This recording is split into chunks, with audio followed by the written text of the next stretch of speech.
আছে করে যায় নবীজির তরে সবটুকু দিয়ে দেব তাই বিনিময়ে শাফাত যদি তার পাই মুছে যাবে জীবনে যত ব্যথা ভার। কয়েকদিন আগে বাংলাদেশের গোয়েন্দা বিভাগের প্রধান যিনি আমি কথা বললাম উনি কল দিয়েছিল, বলছিল হামজা ভাই সারা বাংলাদেশের যেখানে কোরআনের কথা বলবেন আল্লাহ যেই ফোর্সে বলতে বলেছেন ওই ফোর্সে বলবেন, কোনো বাধা নেই, কোনো অনুমতি নেওয়ার প্রয়োজন নেই। অন্যান্য ধর্মীয় অনুষ্ঠান যেভাবে বাংলাদেশে হয় কোরআনের আলোচনা ঠিক ওই ধাঁচে হবে। কেউ যদি বাধা দেয় শুধু নাম আর বাবার নাম আর জায়গার নাম জানাবেন, ওর ঠ্যাং ভেঙে ফেলবে। বললাম স্যার আপনি এতদিন ছিলেন কোথায়? বলছে আমি নতুন এসেছি, আমি একজন মুসলিম আর মুসলমান হিসাবে যা করা লাগে অন্যান্য ধর্মীয় অনুষ্ঠানগুলো যদি কোনো আয়োজন না লাগে, কারো প্রয়োজন না লাগে, অনুমতি না লাগে, ঝামেলা না হয়, ৯৬% মুসলমান এই দেশে আমরা বাস করি, আমাদের কলিজার চাইতেও দামি কোরআনে কারীম, তার প্রচারে প্রসারে অনুমতি নেওয়া লাগবে, ঝামেলা করবে আর তাকে আমরা ছেড়ে দেব? কখনো না। এই জন্যে যাতে মাতাল হলো আমরা টালে ঠিক আছি, বাস্তবতা বুঝে কাজ করবেন। বিশেষ করে আমাদের এখানে উপস্থিত হয়েছেন আজকে আক্কেলপুর থানার অফিসার ইনচার্জ, আমাদের অভিভাবক নতুন এসেছেন আপনাদের কাছে, জনাব মোহাম্মদ নয়ন হোসেন দামাত বারকাতুহুমুল আলিয়া। এতক্ষণ যারা আলোচনা রাখলেন হযরত মাওলানা তরিকুল ইসলাম, মাওলানা আব্দুল কাদের, আর যত মানুষের নাম দিয়েছে এ তো মনে হয় কয়েক মিনিট শুধু বলতেই সময় লাগবে, এমনিতে রাত বেশি হয়ে গেছে। আমি কয়েকদিন আগে মালয়েশিয়া, সিঙ্গাপুর কয়েকটা দেশে ঘুরছিলাম। মাওলানা মিজানুর রহমান আজহারি, জাকির নায়েক এবং ডেভিড লিউ বলে একজন আছে, নাম করা স্কলার, সারা বিশ্বে পরিচিত। এই মানুষগুলোর সাথে আলোচনা ছিল, ওনারা জানাচ্ছিলেন যারা আমরা এই যে কোরআনে কারিমের ময়দানে কথা বলি এগুলো একটা ক্লাসের মতো, যদিও এখানে ছাত্রের মান সব এক না, এখানে এক এক রকম ছাত্র আছে। আমাদের বিশ্ববিদ্যালয়ের ক্লাস যারা নিত সামনে যে সব ৮২ জন ৮৫ জন বসে আছে সব এক মাপের, এক ক্লাসের এক মাপের ছেলেরা মেয়েরা। এখানে যারা আছে সবকে এক মাপের নাকি? এখানে এমনও লোক আছে একবার বললে বুঝবে, এমন লোক আছে ২ বার বললে বুঝবে, এমন লোক আছে ৮০ বার বললেও ওরা জিজ্ঞাসা করবে কি। সে যেহেতু সব ধরনের ছাত্র ছাত্রী এখানে আছে এই জন্য ক্লাসটা একটু কঠিন। তারপরেও আমরা ক্লাস নেব আল্লাহর কোরআন থেকে। ক্লাস সর্বোচ্চ নেওয়া হয় ৪৫ মিনিট। বিশ্ববিদ্যালয়ে যারা ক্লাস নেয় আমরা দেখেছিলাম সর্বোচ্চ ক্লাস নেয় ৪৫ মিনিট। কেন ভার্সিটি যারা ক্লাস নেয় এদের কোনো যোগ্যতা নেই, ৪৫ মিনিটের পরে আর কথা বলতে পারে না, এই জন্যে নাকি? হ্যাঁ হ্যাঁ, বিজ্ঞান প্রমাণ করছে মানুষের এই মাথার ভেতরে আল্লাহ ৬টা জিনিস বিশেষ করে দিয়ে রেখেছেন। ফ্রন্টাল লব, অক্সিপিটাল লব, এরকম ৬টা জিনিস দিয়ে সাজিয়ে এক একটার ভেতরে ৮টা ১০টা ১২টা ১৫টা ১৮টা ২৪টা পর্যন্ত বিষয় দেওয়া আছে, এগুলো ক্যাচ করে। আমি বলতেই থাকলাম আপনি শুনতেই থাকলেন না।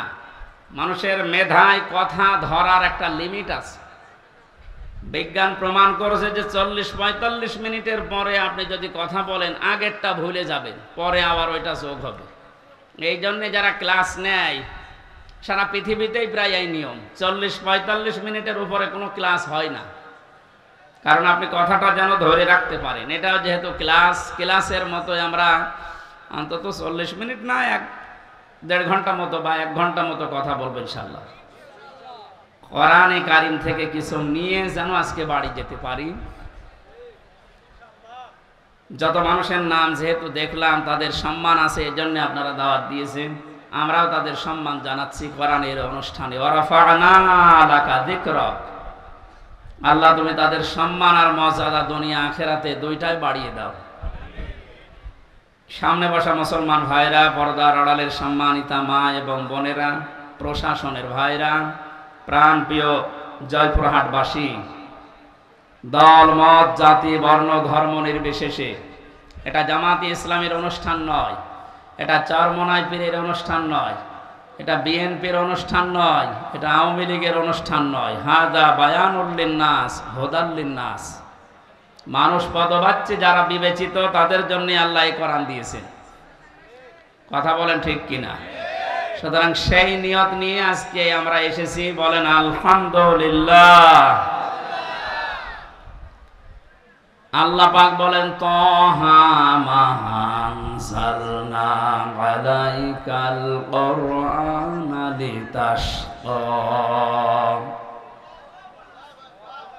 হে নবী এই কোরআন আমি আপনাকে এই জন্য দেইনি যে আপনি মার খাবেন, পৃথিবীতে না খেয়ে থাকবেন, অপমান হবেন, অপদস্থ হবেন, লাঞ্ছিত হবেন, বঞ্চিত হবেন না, এ কারণে আমি কোরআন দেইনি। কোরআনে কারীম আপনাকে আমি দিয়েছি পৃথিবীর উপরে থাকবেন। কোথায় উপরে আছে আজ আমরা? না। আমাদের যে সমস্ত ভুলের কারণে আমরা উপরে থাকতে পারি না, ওই বিষয়গুলো আজকে কোরআনে কারীম দিয়ে আমরা ক্লিয়ার করব। 27টা বিষয় আছে, আজকে আমি একটা বিষয় শুধু ক্লিয়ার করার চেষ্টা চালাবো ইনশাআল্লাহ। এই আপনি এখান থেকে সরে বসুন, পেছনে যারা আছে একটু পরে চিল্লাবে, জানতে চান।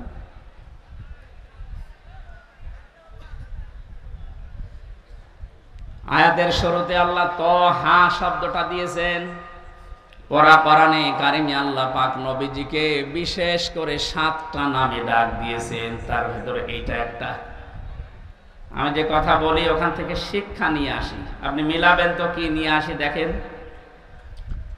বিশ্বনবীকে আল্লাহ যে 7টা নামে ডাক দিলেন, তার প্রথম নাম ছিল ইয়াসিন। ইয়া হরফে নেদা, ইয়া মানে হে, সিন মানে সাজ্জেদ। নবীজির আপন চাচাতো ভাই হযরতে আব্দুল্লাহ বিন আব্বাস রাদিয়াল্লাহু তাআলা আনহু রাইসুল মুফাসসিরিন ছিলেন তিনি। বিশ্বনবী ওযু করার পরে একদিন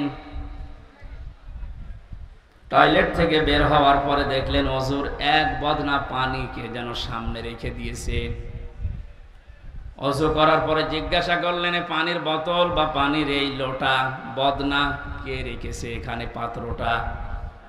হযরতে আব্দুল্লাহ বিন আব্বাস নবীজির আপন চাচাতো ভাই, ছোট মানুষ, এসে বলে ভাই আমি রেখেছি। বিশ্বনবী ওই সময় ওই ছোট বালকের মাথায় হাত দিয়ে দোয়া করেছিলেন। দোয়াটা হাদিসের পাতায় এত বেশি আকারে হাইলাইট আছে। আল্লাহর নবী বলেছিলেন মাবুদ তুমি একে দিনের গভীর জ্ঞান দান করো।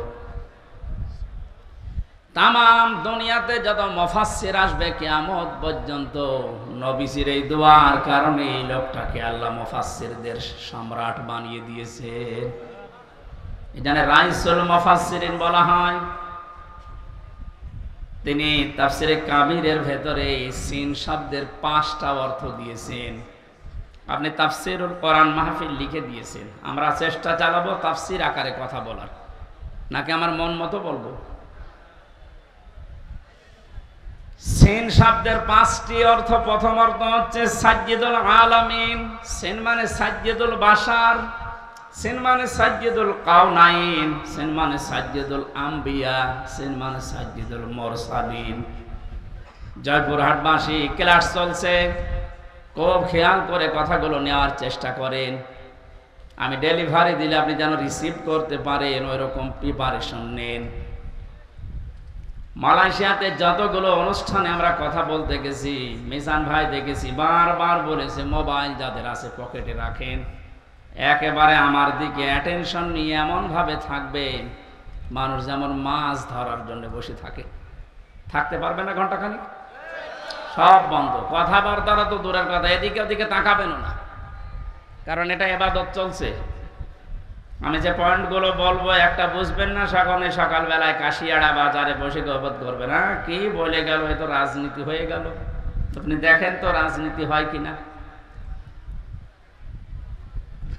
প্রথম অর্থ হচ্ছে সাইয়্যিদুল আলামিন, আলম না। এই পৃথিবীতে এখন স্বাধীন পরাধীন মিলে রাষ্ট্রের সংখ্যা 228টা। কয়টা? আমার মনে হচ্ছে কয়েকদিন পরে 235টা হবে। ওই যে 7টা বাড়তেছে, কথা বলে না, আমি কি ইয়ার্কি মারছি? 7টা বাড়ছে না? পাকিস্তান থেকে আমাদেরকে ওরা এক ভাগ করে আলাদা করে যদি ওরা আমাদের বন্ধু হয়, তা আমরা 7 ভাগ করে দিচ্ছি, আমরা বড় বন্ধু। আপনি কি বুঝে চিল্লাচ্ছেন নাকি আন্দাজে? বিশ্বনন্দিত মুফাসসির আল্লামা সাঈদী রাহমাতুল্লাহ আলাইহি উনি বলেছিলেন না, বাবরি মসজিদ যেভাবে টুকরা টুকরা করেছে ভারত, ওইভাবে আল্লাহ ওদেরকে টুকরা টুকরা করবে। আমার তো মনে হচ্ছে তার এই স্বপ্ন এখন বাস্তবে রূপ নিচ্ছে। 228টা রাষ্ট্র থেকে এখন কিছুদিনের ভেতরে শুনবেন রাষ্ট্রের সংখ্যা পৃথিবীতে 235টা। 28 আর 7 কত হয় বলেন না কেন?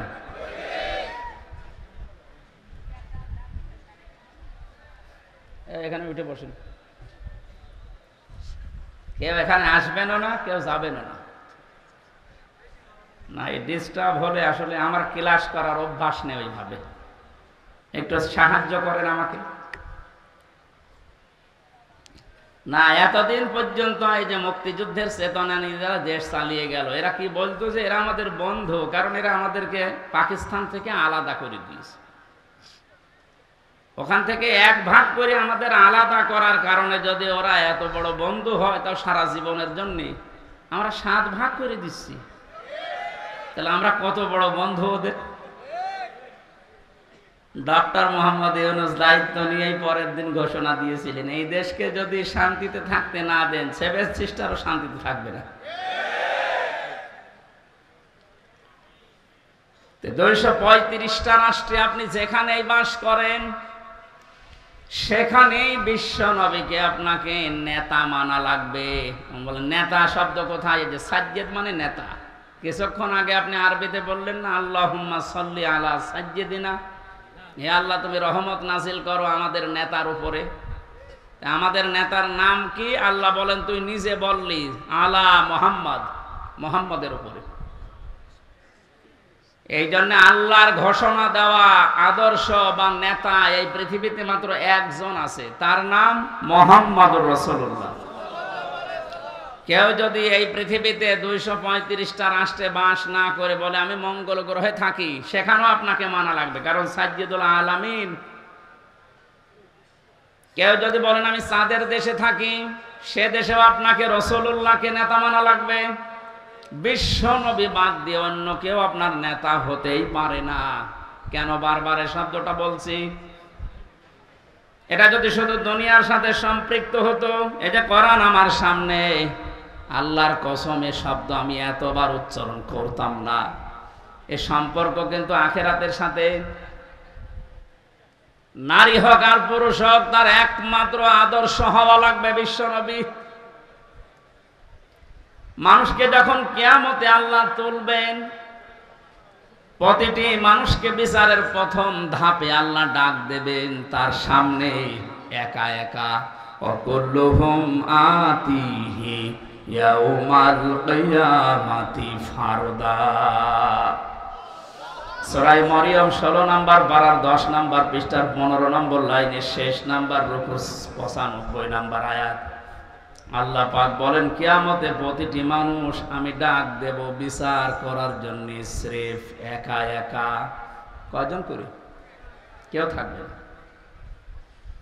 জয়পুরহাটবাসী এবার বিবেককে প্রশ্ন করেন তো, আপনি যে জীবন তৈরি করেছেন, এখনই যদি হঠাৎ করে মারা যান, আল্লাহ যদি বিচারের প্রথম স্টেপে আপনাকে একা একা তার সামনে দাঁড় করান, আমাকে জিজ্ঞাসা করা লাগবে না, আপনি নিজেকেই বলেন তো যে জীবন তৈরি করেছেন আল্লাহর সামনে দাঁড়াতে পারবেন না? আমার এখন 33 বছর বয়স। 92 সালে আমি জন্ম নিয়েছি। মাঝে মাঝে একা থাকলে মনে হয় কিয়ামতের প্রথম ধাপে যদি বলে, আল্লাহ হামজা তোরে আমি মাফ করে দিলাম 2024 সালের আগস্ট মাসের 31 তারিখ পর্যন্ত, যা তোর হিসাব নেই। শুধু সেপ্টেম্বরের 1 থেকে 16, এই 16 দিনের হিসাব দিয়ে তুই জান্নাতে চলে যা। ও জয়পুরহাট বাসী, আমার ইমান থেকে আমি বলছি, আমার এই 16 দিনের হিসাবও এখনো জোগাড় হয়নি। আপনারা পারবেন না? আপনারা পারবেন? হিসাব এই শব্দটা শুধু নাম শুনি, এটা যে কত কঠিন বিষয়। কয়েকদিন আগে আমার মামলা যত ছিল সব আদালত খারিজ করে দিয়েছে। মামলার কপি হাতে নিয়ে বিচারপতি বলছে, কি দেখে মামলার বিচার করব, এর মধ্যে কোনো মাল নেই, ফেলে দিবে। সরকারি পিপি যে ছিল তারা বলছে, কি দেখে বিচার করবো, একটা মামলা হলো কে নাকি ওর ওয়ার্ষণিকে সংসদ ভাঙতে গেছে সেই 20 সালে। আমারে সন্দেহ করে ধরে নিয়ে 3 বছর আটকিয়ে রেখেছে। আমি বলতে গেলাম যে বিচারপতি, এ মামলা তো আপনার হাতে 3 বছর ছিল, এতদিন তো আপনি কিছুই বলেননি, হঠাৎ আজকে বলছেন কোনো মাল নেই। এই কথাই বলতো যে হুজুর আমার কিছু করার নেই, আমার হাত বাঁধা ছিল। কথা বলছেন এখন 3 বছর পরে এখন যেমন হাত বাঁধা নেই, খোলা আছে। এদেশে এখন 1628টা চেয়ার দায়িত্বে আছে বাংলায়, তার ভেতরে আমাদের ওসি সাহেব একজন। আমরা চাই 1628টা চেয়ারে যারা বসে আছে তাদের হাত যেন একটাও বাঁধা না থাকে, সব আবু সাইদের মতো খোলা থাকে। বৈষম্য বিরোধী ছাত্র আন্দোলনে যারা শহীদ হয়েছে তাদের রক্তের দাম যদি দিতে চান, তাদের জীবনের দাম, তাদের যে 9টা দাবি ছিল তার 2 নাম্বার দাবি এইটা যে আমরা কারো হাত বাঁধা দেখতে চাই না, সবার হাত খোলা থাকবে। বাস্তবতা পেয়েছিলাম কি, এই 15.5 বছরে শুধু একজনের হাত খোলা ছিল, বাকি কাওয়া কাদের থেকে শুরু করে যারা সব হাত বাঁধা ছিল। এজন্য বাকি যা বলতো সব ভুয়া, ওই একজন যা বলবে তাই। যেহেতু উনি আর নেই, না না, যেখানে যায় যাক, যেন ভালো থাকে।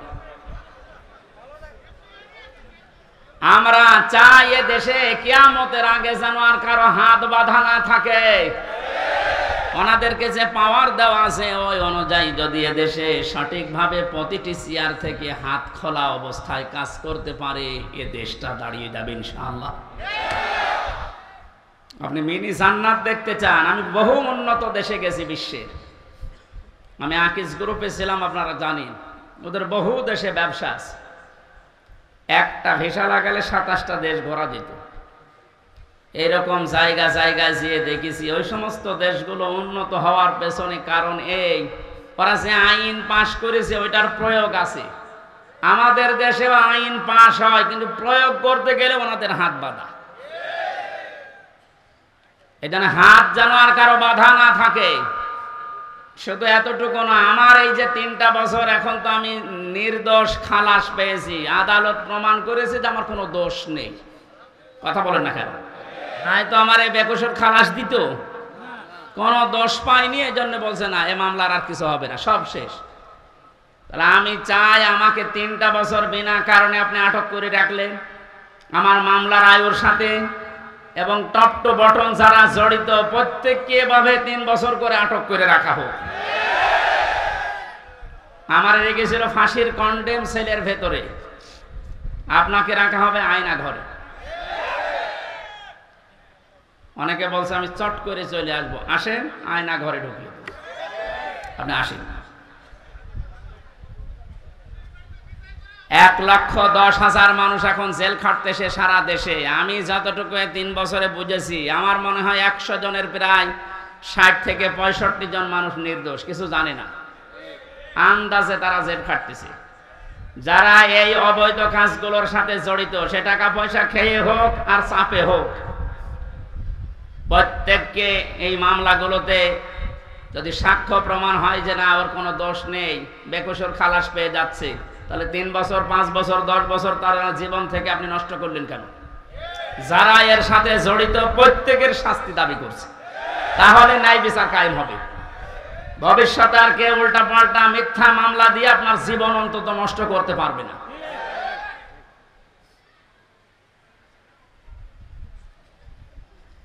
হিসাব বড় কঠিন জিনিস। আমি যখন আসছিলাম আদালত থেকে, হঠাৎ ব্যক্তি নিয়ে আসতেছে হাজী সেলিম, নাম শুনে বোঝা যাচ্ছে আল্লাহর ওলি হবে। দরজে চরিত্র শয়তান অত নিচে নামে না, হাওমাও করে কাঁদতেছে। আমার তো মনে হচ্ছিল ওই সময় ওর সামনে আমি আমার যতটুকু বাস্তবতা দেখে মনে হচ্ছে আদালতকে যেন কথা তো বলতে পারে না, নৌকা বলতে গেলে হৌকা বলে ফেলে, কথা বের হয় না। যদি কথা বলতে পারতো ভালোভাবে, ও বলতো আদালত আমার যত কিছু আছে সব আমি দিয়ে দিলাম, আমারে ছেড়ে দিন। কিয়ামতের ময়দানটাও ঠিক এইভাবে আল্লাহ সাজাবে। আল্লাহ পাক বলেন ওয়াসাহিবাতিহি ওয়া আখিহি ওয়া ফাসিলাতিহি আল্লাতী তুবি। মানুষ তার নিজের ভাইকে, তার নিজের স্ত্রী সন্তানকে, তার জ্ঞাতি গোষ্ঠীকে, তার বংশের লোক, তার দলীয় লোক, তার আত্মীয় স্বজন, যত যারা সাহায্য করত, তাকে আশ্রয় দিত দুনিয়ায়, সবাইকে আল্লাহ সামনে নিয়ে বলবে আল্লাহ এগুলো সব দিয়ে দিলাম মুক্তিপণ হিসাবে, তুমি আমারে কিছু বলবা না। এই কথাটা কি মিথ্যা মনে হচ্ছে? সূরা মারিজের আয়াত, আল্লাহ নিজে নাজিল করে জানিয়েছে মানুষ এটা বলবে। আমিও হতে পারি, আপনিও হতে পারেন, কিয়ামতে বলা লাগবে আল্লাহ আমার এই মেয়েকে আমি দিয়ে দিলাম। এই আয়াতটা যখন আমি জেলখানায় থাকতে পড়েছিলাম, তখন ছোট মেয়েটার বয়স 1 বছর মাত্র। সবচেয়ে বেশি মনে পড়ত ওর কথা। মাঝে মাঝেই চিন্তা হতো আল্লাহ এর প্রতি আমার যে ভালোবাসা, দুর্বলতা, মহব্বত তুমি তৈরি করে দিয়েছো, কিয়ামতে এই ফারিহা জান্নাতকেও নাকি আমি বলবো আল্লাহ এরেও দিলাম মুক্তিপণ হিসাবে। এটা আমার কেমন লাগে, আমার বিশ্বাস হতে চায় না। কিন্তু কিয়ামতের ভয়াবহ যে দৃশ্য আল্লাহ নিজে ফুটিয়ে তুলেছেন, তখন মনে হয় না ফারিহা না, ফারিহার মাকে পর্যন্ত বলা লাগবে আল্লাহ এরেও দিয়ে দিলাম। ও ফাসিলাতি হিল্লাতি তুবি ওয়া মান ফিল আরদি জামিয়া। দুনিয়া আমার স্থাবর অস্থাবর যত সম্পদ আমি বৈধ অবৈধ পথে উপায় করেছিলাম সব তোমাকে দিলাম। সুম্মা ইউনজি, এরপরও তুমি আমারে নাজাত দাও। সঙ্গে সঙ্গে আল্লাহ ধমক দেবেন কাল্লা ইন্নাহা লাযা, কখনোই না, তোরে আমি লাজাই ঢোকাবো। কোথায়? এখানে আলেম থাকলে জিজ্ঞাসা করেন লাজা শব্দটা শুনতে যত সহজ মনে হচ্ছে, ভেতরের অবস্থা অত সহজ না। আল্লাহ বলেন নাযাআতাল লিশাওয়া, এখানে প্রবেশ করার সঙ্গে সঙ্গে মানুষের আগে চামড়া উঠে যাবে। জয়পুরহাটবাসী কি একটা ঘর আল্লাহ বানিয়েছেন, যেখানে প্রবেশ করলে আগে মানুষের চামড়া উঠে যাবে। রিমান্ডে আমি দেখেছিলাম মাটির নিচে যখন আমাকে নিয়েছে, তো বহু ভয়ঙ্কর জায়গা আমি দেখেছি। মানুষের যে নখ তুলে নেয়, মাঝে মাঝে যে ডিম দেওয়ার নাম শুনি, এ বাস্তব আমি দেখেছি নিজে। যতদিন রিমান্ডে ছিলাম আমি বহু মামলার আসামি, কিন্তু কোনো দিন আমার চামড়া খুশি পড়ে গেছে না, হয়নি। বহু কষ্টকর সময় পার করেছিলাম খেয়ে না খেয়ে। ওনাদের আলেমদের প্রতি একটু বেশি অ্যালার্জি ছিল। অধিকাংশ অফিসার গুলো আমার ভাগ্যই পড়ে, ভাগ্যই খারাপ মনে হয়, ভাগ্যই পড়েছিল সব হিন্দু। ওরা তো আর আলেম সালেম বোঝে না। আজকে নয়ন হোসেন একজন মুসলিম, ওনার হাতে যদি আমি পড়তাম হয়তো আর কিছু না হোক, নামের আগে আলেম দেখেও ভেতরে একটা মায়া আসতো। আর আমার অফিসার পড়েছে সুব্রত বালা, নাম শুনলে বলা যাচ্ছে এ আল্লাহরও দুশমন, আমারও দুশমন। ওর মনে তো আর আমার প্রতি কোনো মায়া দয়া নেই, তারপরে ওরে উপর থেকে যা বলেছে ও তাই করবে। বহু ভয়ঙ্কর কষ্টের ভেতরে দিন পার করেছিলাম, কিন্তু আমার চামড়া উঠে যায়নি। কিন্তু আয়াতটা পড়ার পরে আল্লাহ জানিয়েছেন নাজ্জাআতাল লিশাওয়া, এমন একটা ঘর আমি বানিয়েছি লাজা, এখানে ঢুকলে আগে চামড়া খসে যাবে। কি ভয়ঙ্কর হতে পারে আপনি বলেন? কাদেরকে জাহান্নামে লাজা ডাকবে? তাদউ মান আদবারা ওয়া তাওয়াল্লা ওয়া জামাআ ফাআওয়া, যে মানুষগুলোকে সত্যের দিকে আহ্বান করা হয়, সত্যকে সত্য জানার পরও যারা অহংকার করে, এতবার করে, মুখ ফিরিয়ে চলে যায়। আর এই চরিত্রের মানুষ বাংলাদেশে বেশি। ও জানে যে এটা সত্য বিষয়, সত্য পথ, এরপরও হিংসা করে, অহংকার করে মানতে চায় না। খালি দেখে যে এটা তো আমার দলীয় লোক না, এ তো আমার বাবার মুরিদ না, তখন আস্তে করে মুখ ফিরিয়ে চলে যায়। এই যে সত্যকে আপনার মন বলছে যে এটা সত্য পথ, এটা সঠিক পথ, শোনার পরে জানার পরও যদি আপনি মুখ ফিরিয়ে চলে যান, আপনাকে আল্লাহ প্রবেশ করাবে লাজায়। কোথায়? কি ভয়ঙ্কর তথ্য আল্লাহ দিলেন, দেখলেন না? চামড়া খসে যাবে আগেই। 2 নম্বরে জামাআ ফাআওয়া, দুনিয়ায় যারা মাল সম্পদ, অর্থ সম্পদ শুধু জমা করে আর কি করে সংরক্ষণ করা যায় এই চিন্তা ভাবনায় থাকে। এই 15.5 বছরে যারা টাকা পয়সা জমিয়েছে, আপনি দেখেন তাদের দিকে, কোনদিন ঘোর অক্ষরও ভেবেছিল যে এভাবে আমার হঠাৎ করে হারিয়ে যাবে? ভাবে না।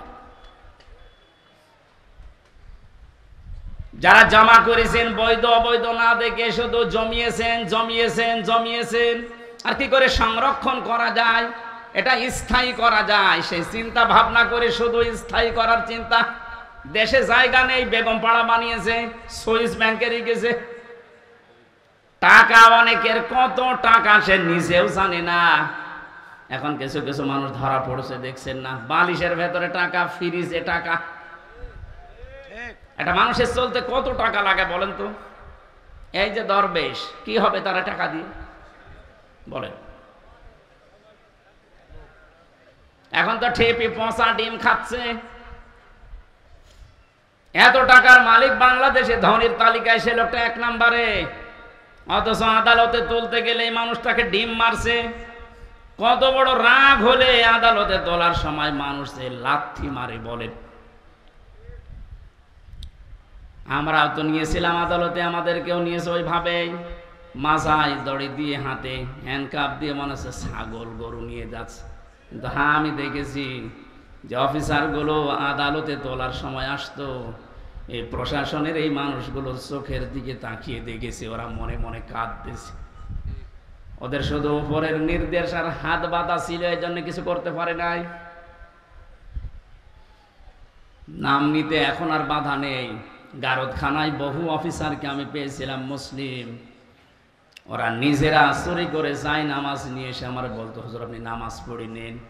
নিজেদের হালাল টাকা, অবৈধ টাকা না, জানে যে অবৈধ টাকা দিলে খেতে চাবে না, নিজেদের বেতনের টাকাগুলো দিয়ে গরিব মানুষ ক টাকায় বেতন পায়, ওখান থেকে একটা ছোট্ট রুটি, ছোট্ট পাউরুটি এনে বলতো সারাদিন কিছু খাননি খান। কঠিন বিপদের সময় যে মানুষগুলো সাহায্য করেছিল, বিশেষ করে আমার আব্দুল আলিম কারাগারের ভেতরে এবং ওই গারদখানায়, ওই মানুষগুলোর জন্য এমনিতেই মন থেকে কান্না চলে আসে। দোয়া করি আল্লাহ তুমি তাদেরকে সর্বোচ্চ জায়গায় পৌঁছিয়ে দাও, তাদের জীবনের অভাবগুলো দূর করে দাও।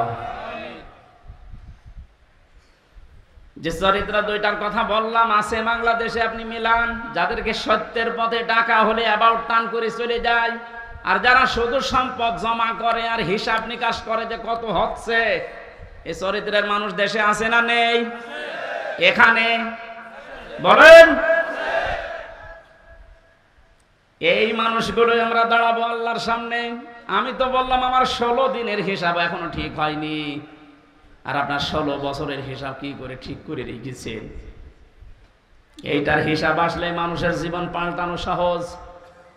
ওই যে মক্কার লোকগুলো যারা মানুষ খুন করত, জেনা করত, মানুষের সম্পদ ছিনতাই করত, ওদেরকে যখন নবীজি এই ভয়টা তৈরি করেছিলেন যে জবাব কিন্তু দেওয়া লাগবে, এই মানুষগুলো এতে পরিবর্তন হয়ে গেছে, যারা নারীর ইজ্জতের জম ছিল তারা নারীর ইজ্জতের পাহারাদার হয়ে গেছে। আমরা এই দেশে এইটাই করতে চাই, কিন্তু এটা করার জন্য যেটা লাগবে তার নাম কোরআন। এটা বাদ দিয়ে মানুষের চরিত্র সংশোধন করা সম্ভব না, এইটাই আমরা চাচ্ছি। মানুষগুলো যারা চিন্তায় করে, রাহাজানি করে, যারা জেনা করে, মদ খায়, এই মানুষগুলোর ভেতরে জবাব দেওয়া লাগবে। এই টেন্ডেন্সি যদি আমরা এই সমস্ত অনুষ্ঠানগুলো করে করে ঢুকিয়ে দিতে পারি, যারা চিন্তায় করছে তারাই সম্পদের পাহারাদার হবে ইনশাআল্লাহ। নবীদের যুগে যারা হয়েছিলেন তারাও তো মানুষ না ফেরেশতা? তারা যদি হতে পারে এই কোরআনের দ্বারা, আমরা পারবো না ইনশাআল্লাহ? কিয়ামতে আপনি দাঁড়াবেন সর্বপ্রথম আল্লাহর সামনে কয়জন করে বলেন? বলেন। এখানে আমি 8টা শিক্ষা নিয়ে আসতে চেয়েছি। প্রথম নম্বরে আপনার জীবনে যেন একটা ধাক্কা লাগে, না আমি একটু থেমে যাই, আমি কি নিয়ে হাজির হচ্ছি। এখনই যদি চোখ বন্ধ হয়ে যায়, আমার তো এখনই দাঁড়ানো লাগবে। দ্বিতীয় নম্বরে, কত মানুষ আমাদের এই ভারত, বাংলাদেশ, পাকিস্তানে বহু জায়গায় আমি ঘুরেছি, মানুষের ভেতরে এই টেন্ডেন্সি, এই বিশ্বাস, এই কথাকে যেন ঢুকিয়েছে যে কোনো চিন্তা নেই, কিয়ামতের ময়দানে বাবা আছে। এরকম বিশ্বাস নেই দেশে? আপনাদের এই রংপুর কি রাজশাহী, রংপুর এই সমস্ত বিভাগগুলোতে একটু কম আছে, এগুলো বেশি চট্টগ্রাম, সিলেটে।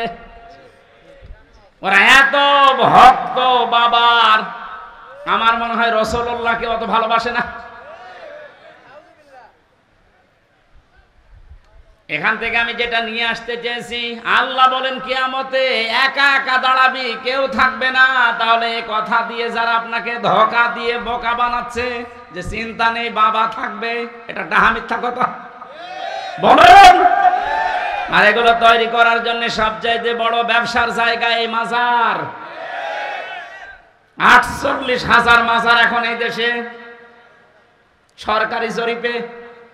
আপনি একটা মাজার দেখান যেখানে শরীয়তের বিরোধী কাজ নেই, একটা দেখান। নবীজি জানিয়েছেন লা তাত্তাখিদুল কুবুর মাসাজিদা, কবরকে সেজদার জায়গা বানিও না। অথচ অধিকাংশ মাজারে দেখি সেজদা দেয়। বলেন, মাজার পাকা করা নিষেধ, মোজাইক করা নিষেধ, টাইলস লাগানো নিষেধ।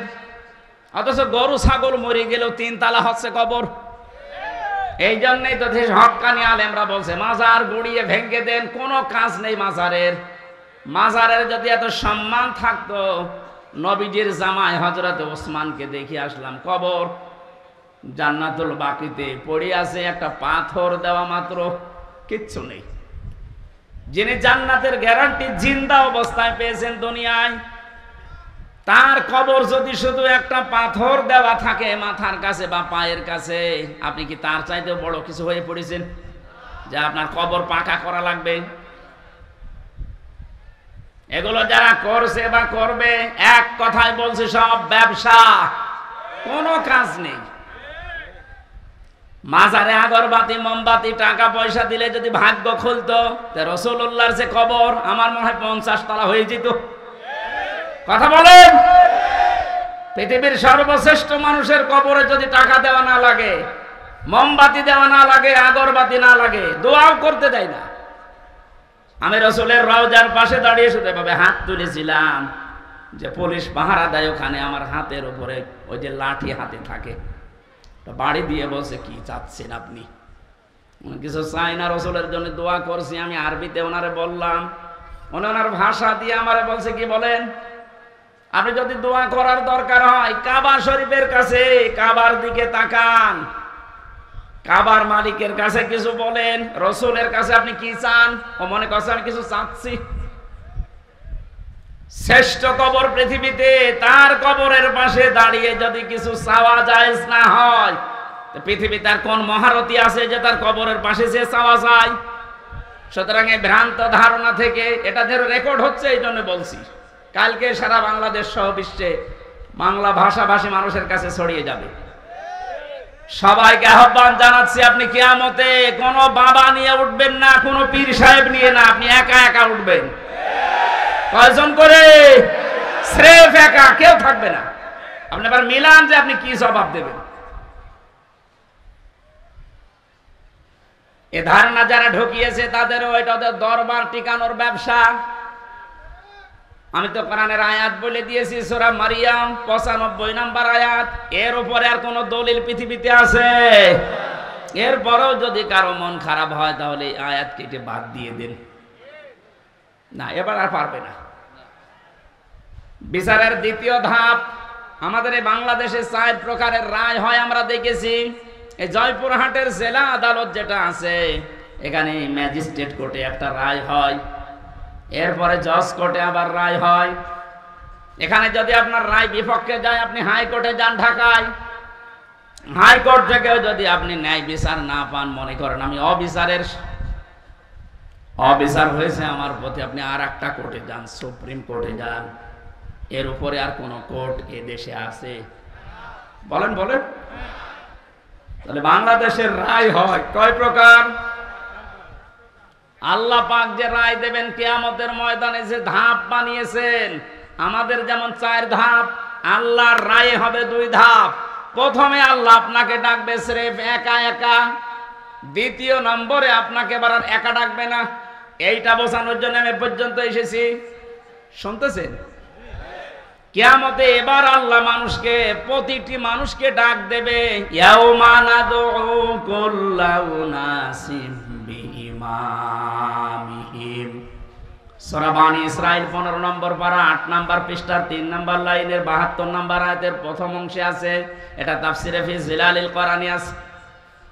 আমি বিশ্ববিদ্যালয়ে থাকাকালীন যত তাফসির মিলিয়েছি, এই ইমামিহিম এই শব্দের সাথে 42টার উপরে আমি দেখেছিলাম ইংরেজি সহ। প্রতিটি মুফাসসির আয়াতের ব্যাপারে এক কথাই দিয়েছেন। আল্লাহ পাক বলেন কিয়ামতের ময়দানে প্রতিটি মানুষকে বিচারের দ্বিতীয় ধাপে আমি ডাক দেব তার নেতার সাথে। কার সাথে? বলেন বলেন। এবার আমার প্রশ্ন আপনার বিবেকের কাছে, এই এদিকে তাকান। প্রথম ধাপ তো শেষ, আপনি কি করবেন আপনি জানেন আর আল্লাহ জানেন। আমি তো বললাম আমারটা মিলানো সম্ভব হচ্ছে না, তার 16 দিনের। আপনি 16 বছর, 32 বছর, 45 বছর, 60 বছর মিলাবেন কি করে বলেন? আপনার তো এখনই কান্নাকাটি শুরু করা দরকার। ওই বিবেক যেহেতু আপনার মরে গেছে, এবার দ্বিতীয় ধাপে আসেন তো। আপনাকে এবার আল্লাহ একা আর ডাকবে না। অবশ্যই কোরআনের আয়াত সত্য। 100 ভাগ না 98 ভাগ?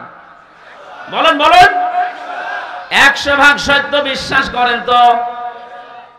তাহলে আল্লাহ এবার আপনাকে ডাকবে আপনার ইমামের সাথে। এখানে ইমাম মানে নেতা, ইমাম মানে কি? আপনি বলেন যে নেতার পেছনে আপনি স্লোগান দিচ্ছেন, যাকে আদর্শ বলে ঘোষণা দিচ্ছেন যে আমার নেতা তোমার নেতা, এই নাম বলে যাকে আপনি রায় দিচ্ছেন, সাপোর্ট দিচ্ছেন, যার পক্ষে সুপারিশ করেন, সাফাই গান, কিয়ামতে ওই লোকটা আপনার সামনে থাকবে, আপনি পেছনে। কি মনে হয় আপনার যে নেতার পেছনে আপনি ঘোরেন, যারা আদর্শ মতো চলেন, ওর যে চরিত্র, ওর যে সুরাত সিরাত, ওরে আল্লাহ দেখলে মাফ করবে বলে মনে হয়? দেখলেন, এখনই বলছে না, তো ধরা খাবে।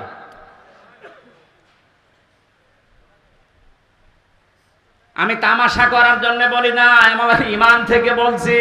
কোরআনের এই চোখটা লাগিয়ে আমি দেখতে পাচ্ছি আমরা 100 জনের এই দেশে 98 জন ধরা খেয়ে বসে আছি।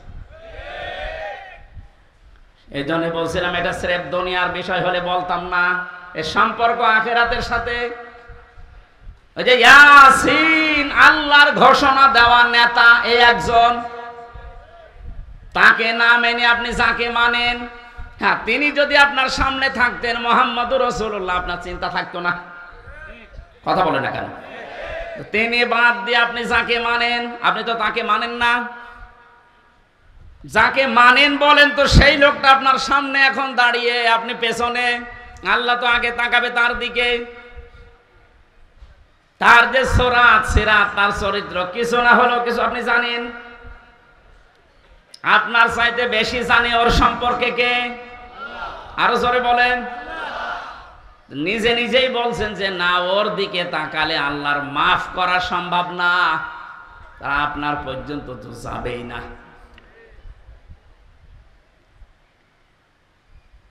আমার ভয় হচ্ছে এই কারণে যে আমরা না জানি ওই ময়দানে অধিকাংশ মানুষগুলো দাঁড়িয়ে থাকি কিনা।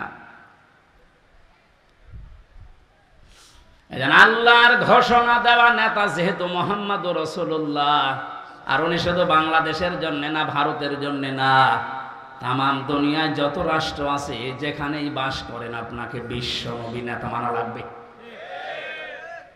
এতদিন শুনেছেন যে ইয়াসিনে সূরা পড়লে 10 খতম কোরআন শরীফে সওয়াব হয়, কিন্তু এর ভেতরে 83টা শিক্ষা আছে। আমি একটা একটা করে কেবল 5টা বললাম।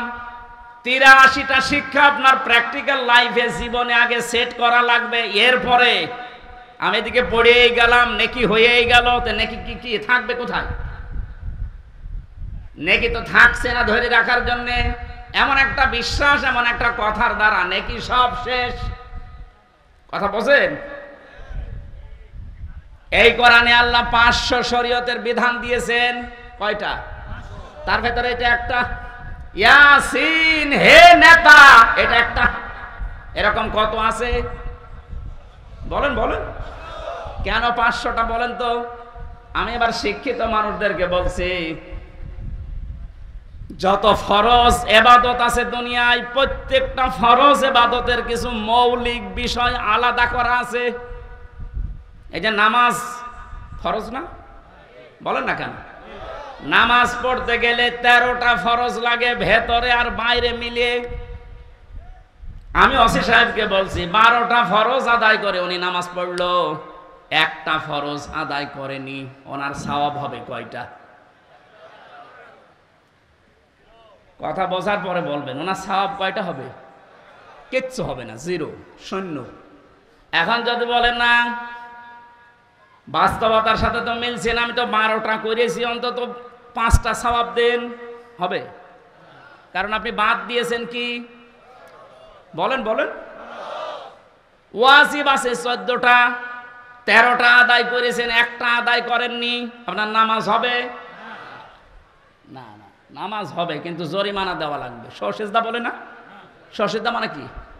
জরিমানা। সসেজদা মানে কি? তাহলে ফরজ যদি একটা বাদ যায় শেষ, ওয়াজিব বাদ গেলে হবে, কিন্তু সসেজদা দেওয়া লাগবে, জরিমানা না দিলে ওইটাও শেষ। বাকি আছে নামাজ ভেঙ্গে যায়, নষ্ট হয়ে যায় 19টা কারণে।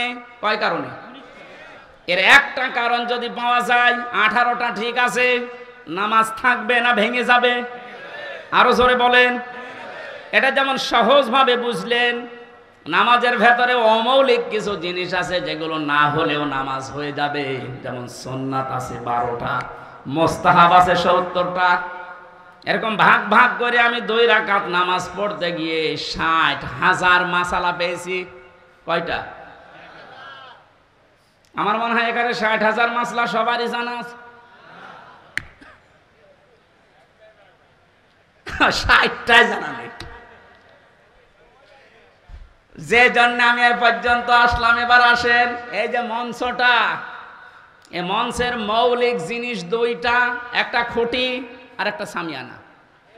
এই 2টা মৌলিক না, আসল উপাদান। এই 2টা না থাকলে কেউ মঞ্চ বলবে? এই বলেন।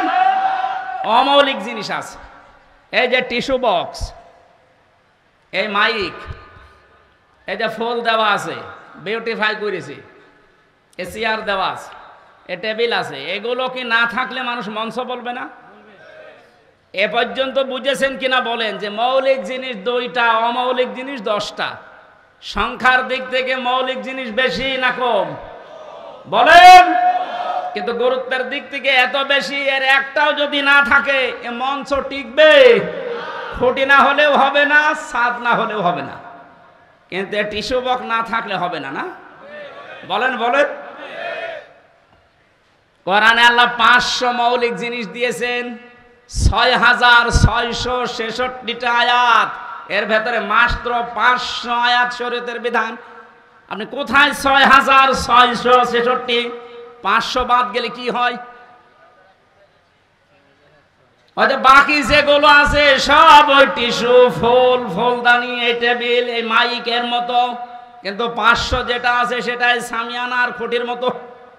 এর একটাও বাদ গেলে আপনি এখানে বসেও থাকতে পারবেন না, কাওয়া কাদের মতো পড়ে যাবে।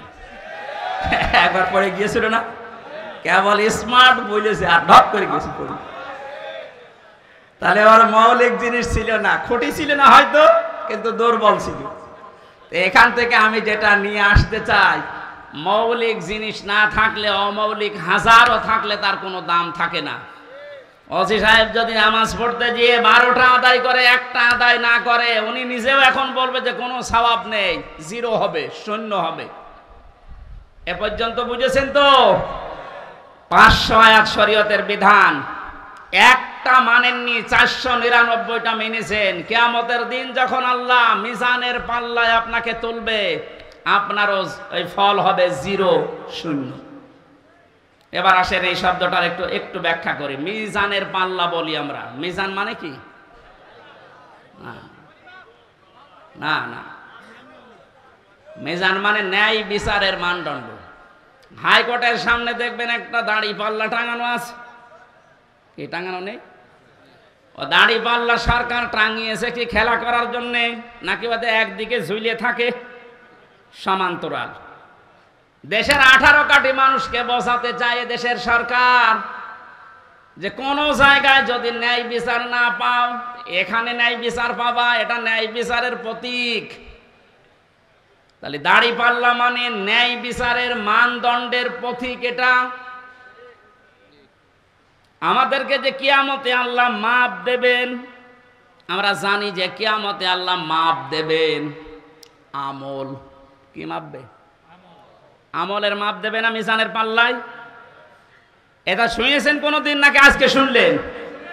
কিয়ামতের দিন আল্লাহ মাপ দেবে কি? আমল। বলেন বলেন, আমল মানে কি? কে বললো আমল মানে নেক কাজ? মানে আমল মানে শুধু কাজ। নেক কাজ হতে হলে তো সলিহাত ধরতে হবে। তাহলে আমল মানে বাংলায় কি বলেন? কাজ।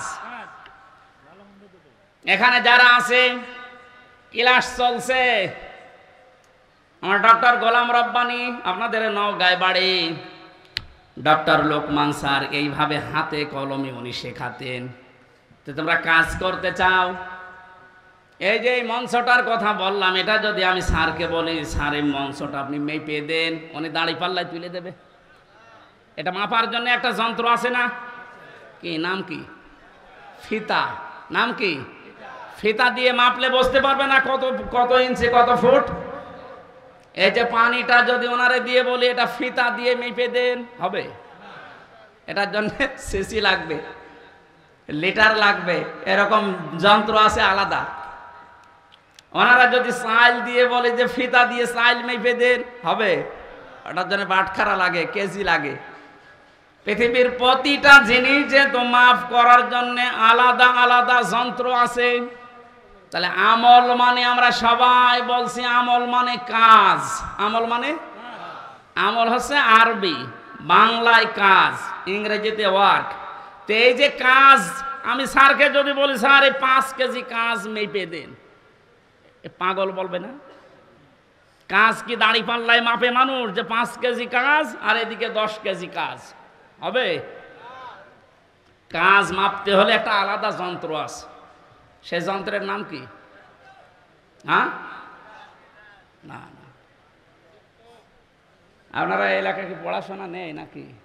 কি পড়েন? কামেল পাস করেন, অনার্স মাস্টার্স করেন, একটু বুঝে বুঝে পড়া যায় না? কাজ মাপতে হলে একটা আলাদা যন্ত্র আছে, ওই যন্ত্রের নাম হচ্ছে গুরুত্ব। নাম কি? কাজ মাপে মানুষ গুরুত্বের ভিত্তিতে। স্যার যদি এক কনস্টেবলকে ডাক দিয়ে বলে জয়পুরহাট সদরে যাও, এই 500 টাকা দিয়ে আসো, এখন উনি সকাল থেকে আশায় আছে যে টাকা দিয়ে আসবে, 2-3 ঘন্টা পরে খোঁজ নিয়ে দেখছে 1-1.5 কিলো চাওয়ার পরেও কনস্টেবল মার্বেল খেলতেছে। ওনার কথা আর ওনার কাজের কোনো গুরুত্ব কনস্টেবল দিয়েছে? ওর ওপরে তো উনি খুব খুশি হবে, রাজি হবে নাকি বলেন? আপনাকে আল্লাহ 500টা কাজ দিয়েছিল দুনিয়ায়, যেটা আপনাদের মতো আর খুঁটির মতো। এগুলো আপনি না করে মার্বেল খেলছেন। পরবর্তীতে যখন আল্লাহ দেখছে এ কি করে, এই গুরুত্বপূর্ণ কাজগুলো না করে ও মার্বেল খেলছে, ওনার মতো আল্লাহর রাগ হওয়া সম্ভব না। আপনার জীবনের যে মৌলিক কাজ, এটা গুরুত্বের ভিত্তিতে আল্লাহ মাপবেন। 500টা কাজ দিয়েছেন, 500টা কাজের গুরুত্বপূর্ণ কিছু অংশ আছে। নামাজের যেমন 13টা। এই অজু করতে গেলে মানুষের অজু ভেঙে যায় কয়টা কারণে? 7 কারণে। বলেন কয় কারণ? এর ভেতরে যদি 6টা আদায় করেন, একটা আদায় করেননি বা নষ্ট হয়ে গেছে, আপনার পুরা অজু শেষ। ওই অজু দিয়ে নামাজ হবে? আমি কেন বলছিলাম এ কথা বারবার ক্লাসের মতো? আমাদের আজকে আমল মাপার, অনেকে মনে করে কিয়ামতের দিন এদিকে আমি 10 কেজি সওয়াব তুলে দেব, এদিকে 11 কেজি গোনা তুলে দেব, একটু কম বেশি হবে। অথবা এদিকে 11 কেজি সওয়াব, এদিকে 10 কেজি গোনা, একটু বেশি হবে, আল্লাহ জান্নাত দিয়ে দেবে। আরে ভাই, কাজ কি মানুষ মাপে দাড়ি পাল্লা দিয়ে নাকি? গুরুত্ব দিয়ে মাপতে হয়। আপনার জীবনের গুরুত্বপূর্ণ কাজই তো নেই। এই পৃথিবীতে যত গুরুত্বপূর্ণ কাজ আছে, এই যে ছাদের মতো আর খুঁটির মতো, তার ভেতরে 1 নম্বরে গুরুত্বপূর্ণ কাজ হচ্ছে আহসানু আমালা, সবচাইতে উত্তম কাজ। সবচাইতে উত্তম কাজ 500টা, তার ভেতরে 1 নাম্বার কি? 1 নাম্বার হচ্ছে আনাকিমুদ্দিন, এই পৃথিবীতে আল্লাহর দিন কায়েম করে দেখাও। এইটার নাম শুনলে যাদের কাছে রাজনীতি মনে হয়, দুনিয়ার কাজ মনে হয়। হযরতে মুসা তাহলে ভুল করেছিল? হযরতে ঈসা ভুল করেছিল? ইব্রাহিম নবী ভুল করেছিল? নূহ নবী ভুল করেছিল? মুহাম্মদ রাসূলুল্লাহ ভুল করেছিল? ওনারা তো এই কাজ করতে গিয়ে 27টা যুদ্ধের নেতৃত্ব দেওয়া লেগেছে। আপনি এই কাজের কথা শুনলে খালি দুনিয়ার কাজ মনে করেন, রাজনীতি মনে করেন, মানে আপনার তো মৌলিক কাজই হাতছাড়া হয়ে যাচ্ছে। এ ফুল দিয়ে, এসব দিয়ে কি করবেন? আমি আশা করি কথা বোঝাতে পেরেছি। এরপরও যদি কেউ না বোঝার ভান করে থাকেন, এদিকে আসেন, আসেন, আপনাকে চট করে ঢুকিয়ে নি, আসেন।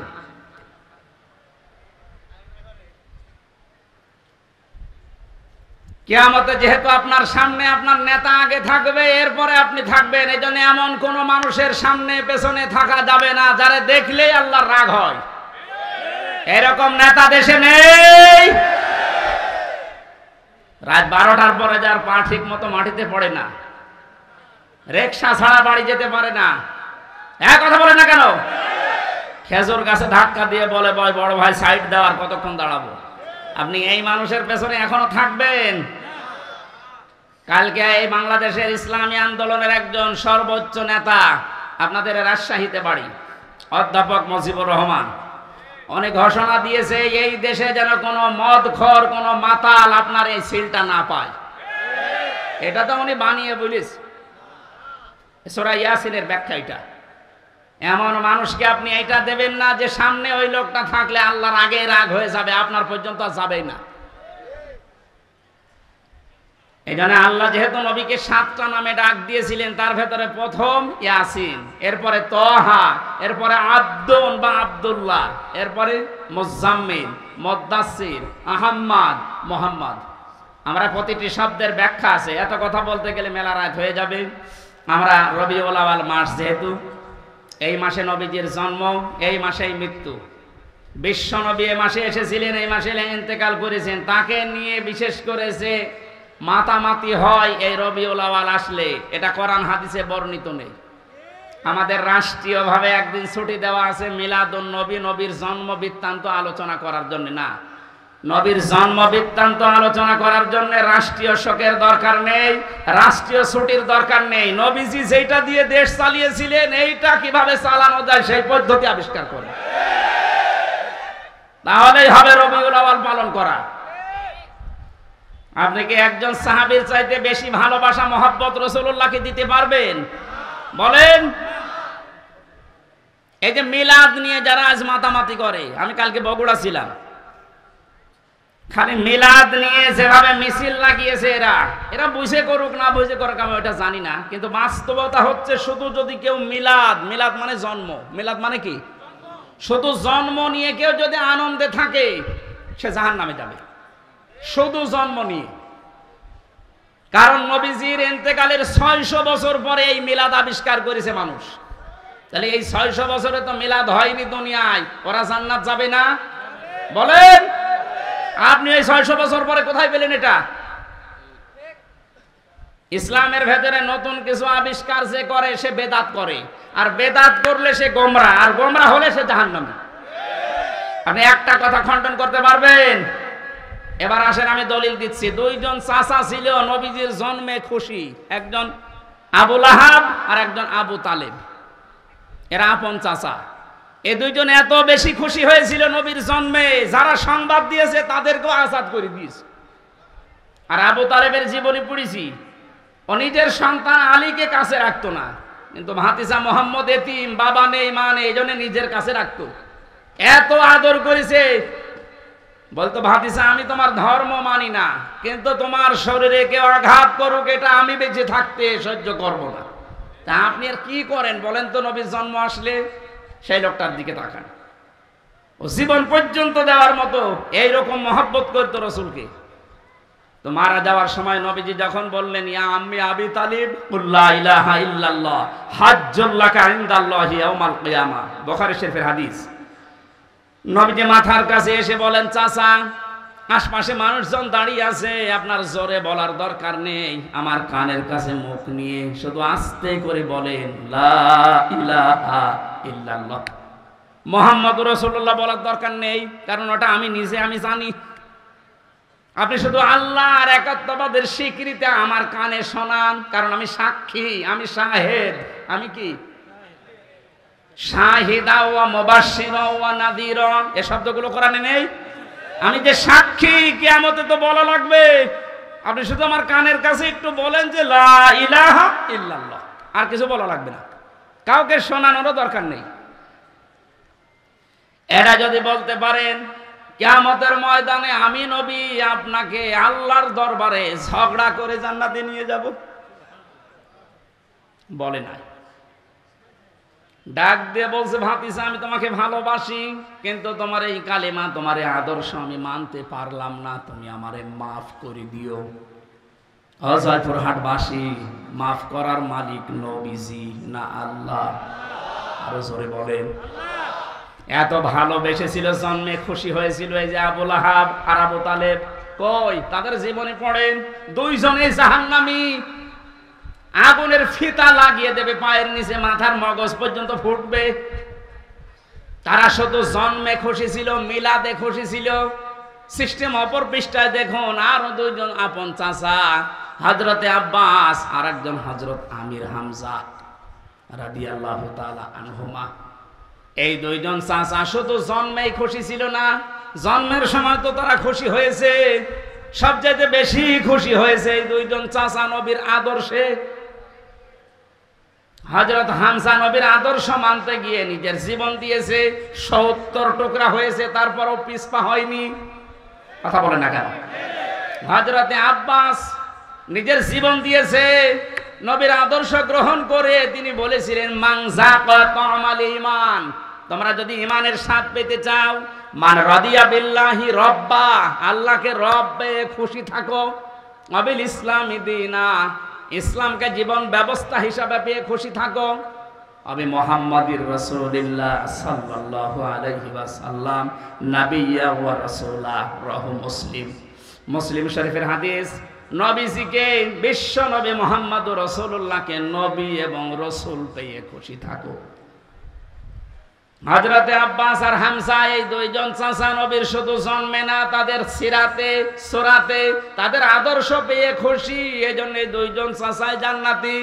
সুতরাং আজকে আমাদের সময় এসেছে, রবিউল আউয়াল মাস 1 বছর পরে আসবে, শুধু নবীর জন্মের কথা শুনে মিলাদ দেবেন, জন্মের আলোচনা করবেন, খিচুড়ি জিলাপি খেয়ে শেষ করে দেবেন না। আপনার যদি পালন করতেই হয় প্রত্যেক সোমবারে একটা করে রোজা রাখেন। কথা বলো না কেন? আর যদি সর্বোচ্চটা মানতে চান হযরত হামজার মতো, হযরত আব্বাসের মতো তার আদর্শ মেনে নেন। আল্লাহ আমাদেরকে মেনে নেওয়ার তৌফিক দিন, বলেন আমিন। এই নবীর জীবনী থেকে একটা পাঠ, আমি 27টা পাঠ বলেছিলাম না, একটা পাঠ আজকে আলোচনা করছি। আচরণ, নবীজির আচরণ ব্যবহারটা কেমন ছিল আর আমাদেরটা কেমন, এটা আমি বাস্তবের সাথে আজ মিলাবো। সূরা আলে ইমরান 159 নম্বর আয়াত, একটা মাত্র আয়াত পড়েছি। এই আয়াতের ভেতরে যা আছে তাফসীর আকারে বলার চেষ্টা চালাচ্ছি, নাকি শেষ করে দেব? জবান খুলে কোরআনের আয়াতে প্রবেশ করেন। আউযু বিল্লাহি মিনাশ শাইতানির রাজিম, বিসমিল্লাহির রহমানির রহিম। ফাবিমা রাহমাতিন মিনাল্লাহি লিনতা লাহুম ওয়ালাউ কুনতা ফাজ্জান গালিযাল কলবি লানফাদ্দু মিন হাওলিক ইলা আখিরি আয়াত। সূরা আলে ইমরান নামকরণ আছে, ঐতিহাসিক প্রেক্ষাপট আছে, শানে নজুল আছে, এই আয়াতের ব্যাকগ্রাউন্ড আছে। এগুলো বিভিন্ন মাহফিলে তাফসিরে আপনারা সহজে পেয়ে যাবেন। আমরা এবার মূল শিক্ষায় যাচ্ছি। আল্লাহ পাক বলেন, হে নবী, আমি দয়া করে আপনার অন্তরের ভেতরে, আপনার অন্তরটা মোলায়েম, কোমল, সহজ, সরল, সফট করে বানিয়েছি। আপনি যদি কঠোর হতেন, কর্কশ ভাষী হতেন, তাহলে আপনার কাছে মানুষ ভিড়তো না, আপনার আশপাশ থেকে মানুষ সব চলে যেত। আপনি যেহেতু নরম দিলের মানুষ, মানুষদেরকে আপনি ক্ষমা করেন আর তাদের জন্য ক্ষমা চান। কোনো কাজ করতে হলে যারা অধীনস্থ আছে তাদের সাথে পরামর্শ করে করবেন। কাজটার যখন সিদ্ধান্ত নেওয়া হয়ে যাবে তখন ভরসা করবেন একচ্ছত্রভাবে আল্লাহর উপরে। যারা ভরসাকারী তাদের আল্লাহর উপরে ভরসা করাই উচিত। এইটা বাংলা অর্থ ছিল। এবার আমরা তাফসিরে যাই। নবীজিকে আল্লাহ এত কমল, এত সফট একটা হৃদয় দিয়েছিলেন, তার যে আচার ব্যবহারগুলো, আল্লাহ পাক তার আচার ব্যবহার প্রমাণ করতে গিয়ে একটা নাম দিয়েছেন, খুলুকিন আযীম। হে নবী, আপনি মহান চরিত্রের উপরে প্রতিষ্ঠিত। জোরে বলেন সুবহানাল্লাহ। নবীজির যে আচরণগুলো ছিল, প্রথমে শিশুদের সাথে ধরেন, এটা বাচ্চাদের সাথে যার যে আচরণ, হাদিস প্রমাণ করছে। নবীজি রাস্তা দিয়ে যখন হেঁটে মসজিদে নববীতে কাবা শরীফে যেতেন, রাস্তার আশেপাশে বাচ্চারা খেলাধুলা যারা করত, বিশ্ব নবীকে দেখলে নিজের মা, বাবা, বড় ভাই সব ছেড়ে নবীর কাছে ছুটে আসতো। আমাদের ভেতরে চরিত্রটা অনেকের নেই। বাচ্চাদেরকে আদর করা, মহব্বত করা, ভালোবাসা দেওয়া। নবীজি বলেন, ছোটদের সাথে আমার ভালোবাসাটা, আমার আন্ডারস্ট্যান্ডিং এমন ভাবে পয়দা হয়েছিল, আল্লাহ তৈরি করে দিয়েছিলেন। বাচ্চারা যদি নিজের মা বাবাকে দিনের পর দিন, মাসের পর মাস, বছরের পরে বছরও না দেখতো, আমি নবীর সাথে থাকলে ওরা মনে করতো মা বাবার সাথে আছে। হযরতে যায়েদ রাদিয়াল্লাহু তাআলা আনহু, তিনি বিক্রি হয়ে গেলেন একবার ছোটবেলায়। ভাগ্য তাকে খাদিজাতুল কুবরার কাছে পৌঁছিয়ে দিয়েছে। হযরতে খাদিজা তার স্বামী মুহাম্মদুর রাসূলুল্লাহর কাছে উপহার দিলেন যে কামে কাজের লোক হিসাবে আপনাকে দিলাম, আপনি খেদমতের জন্য নিয়ে নেন। 7 দিন হয়ে গেছে।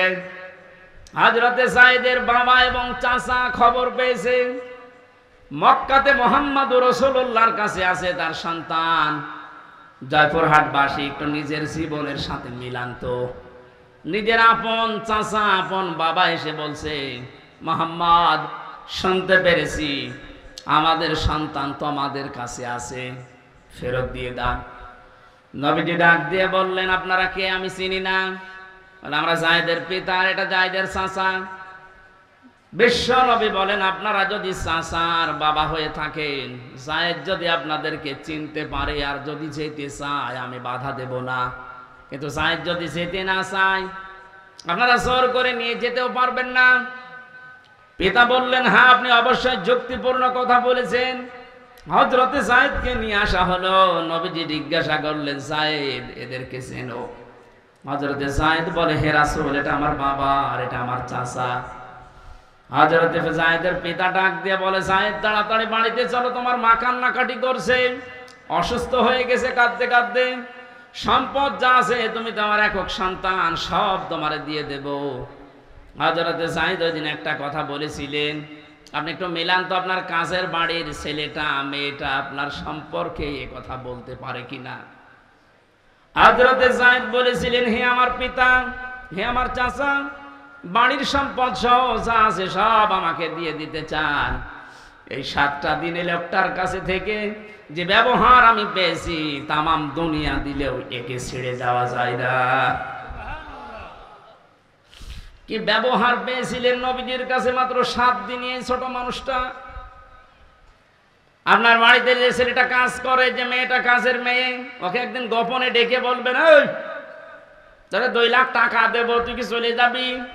ও বলবে, শয়তান, টাকা দেওয়া লাগবে না, তুই এমনি ছেড়ে দে। কথা বলে না।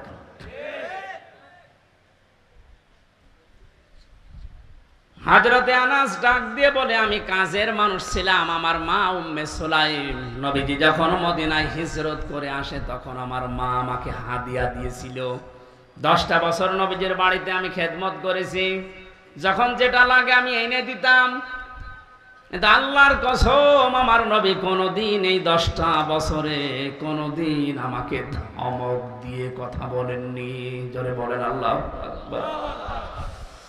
বিষয়টা শুনতে যত সহজ মনে হচ্ছে, যে যে চেয়ারে বসে আছেন ওই জায়গা থেকে ভাবেন তো, আপনার অধীনস্থ লোকদের সাথে আচরণ করা কত কঠিন। 10 বছর না, 10টা দিনও আপনি পারবেন না।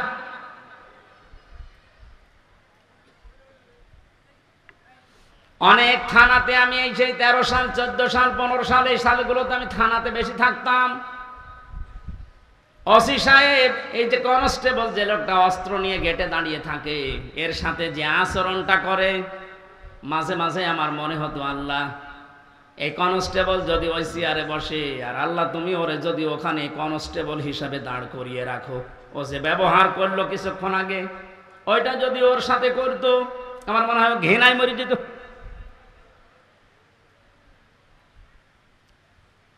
আপনার তার শুকরিয়া আদায় করা দরকার ছিল যে ও একজন মানুষ, ও ডিগ্রি পাস, আমিও ডিগ্রি পাস, আমাকে আল্লাহ চেয়ারে বসিয়েছে আর ওরে অস্ত্র নিয়ে দাঁড় করিয়েছে গেটে।